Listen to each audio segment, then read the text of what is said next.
ஷிஃபா என்ற அந்த பெண்ணுக்கு பெயர். பிரபலமான சஹாபி அப்துர் ரஹ்மான் பின் அவுஃப் ரலியல்லாஹு அன்ஹுடைய அம்மா. அவங்க மட்டும்தான் இருக்கிறாங்க. ஆமினாவுக்கு பிரசவம் பார்க்கிறார்கள். எந்த வழியும் இல்லை, பிரசவத்திற்கே உரித்தான எந்த கழிவுகளும் இல்லை.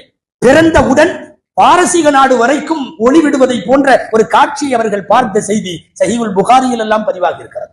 கத்னா செய்யப்பட்டவர்களாய், தொப்புள் துண்டிக்கப்பட்டு சீர்படுத்தப்பட்டவர்களாய், எல்லா விரல்களும் மூடிய நிலையில் கலிமா விரலை மாத்திரம் விண்ணை நோக்கி உயர்த்தவர்களாய் பெருமானார் ஸல்லல்லாஹு அலைஹி வஸல்லத்தின் பிறப்பை அல்லாஹ் பூமிக்கு தருகிறார்.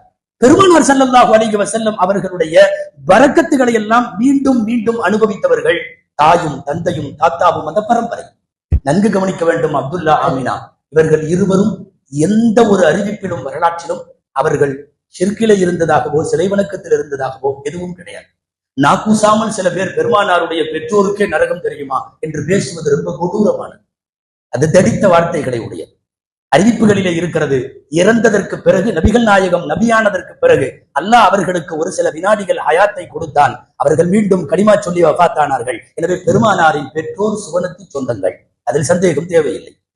நபிகள் நாயகம் ஸல்லல்லாஹு அலைஹி வஸல்லத்தினுடைய பிறப்பில் பாலூட்டியவர்கள், நண்பர்களாயிருந்தவர்கள், பக்கத்து வீட்டுக்காரர்கள், பெற்றோர்கள், பெரியவர்கள் என்று ரசூலுல்லாஹ்வுடைய தொடர்புடைய அத்தனை பேரும் இந்த அசாதாரண பிறப்பால் அவர்களெல்லாம் பெரிய பாக்கியங்களுக்கு உள்ளானார்கள்.